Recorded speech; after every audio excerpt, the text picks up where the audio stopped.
Joining me now is Republican Congresswoman from Tennessee, Marsha Blackburn. Congressman, great to have you with me. And you know, here we are on the heels of John Boehner coming out and giving a brief description of the bill that's being crafted together and cobbled together to get enough support. But it includes revision work or anything tied to the ACA that the president has been very firm on, saying that that's really a non-negotiable starting point, especially mainly the delay of the medical device tax. Do you agree that no matter what, something come from the House that still has attachments for the ACA?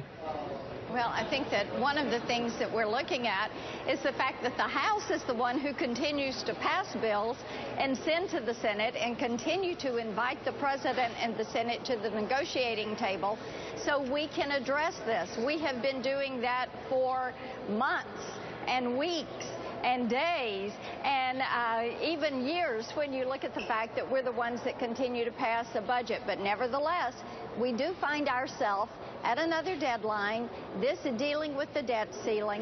And again, in order to get the Senate working toward something, we are going to take the steps to bring together components of a bill that we will send over to the Senate and be hopeful that they are going to take it up, take some action, and maybe they'll work late for once and get it passed today. When it comes to Obamacare, do you hate Obamacare more than you love your country?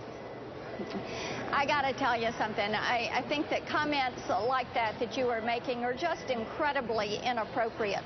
What we have to realize. You don't think it's incredibly inappropriate to shut down our government and to take all the hostages of Americans that you've taken? No, it's not inappropriate because you've taken the government hostage through a shutdown, and all the American people, you're now walking them to a cliff, the economy, and you're going to push them over one by one based on the fact that you don't like the ACA.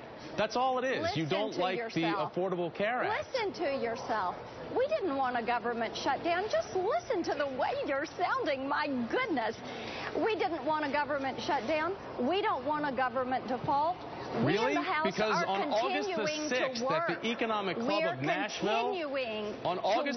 at the Economic Club of Nashville, you said everything we can do, whether it's defunding, delaying, repealing, replacing, all of our energy needs to be in every one of these efforts. I applaud Ted Cruz for getting out there and bringing this to the forefront. Did you not say that?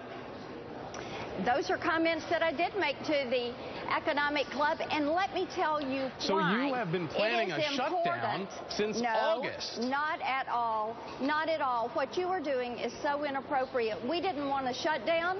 What we want to do is solve problems. And that is what we're trying to do. How can you say that you didn't want to shut down if you said that everything we can do, it's defunding, delaying, repealing, placing all of our energy needs to be in these efforts, and I applaud Ted Cruz. To a $2.6 trillion program. It is too expensive to afford.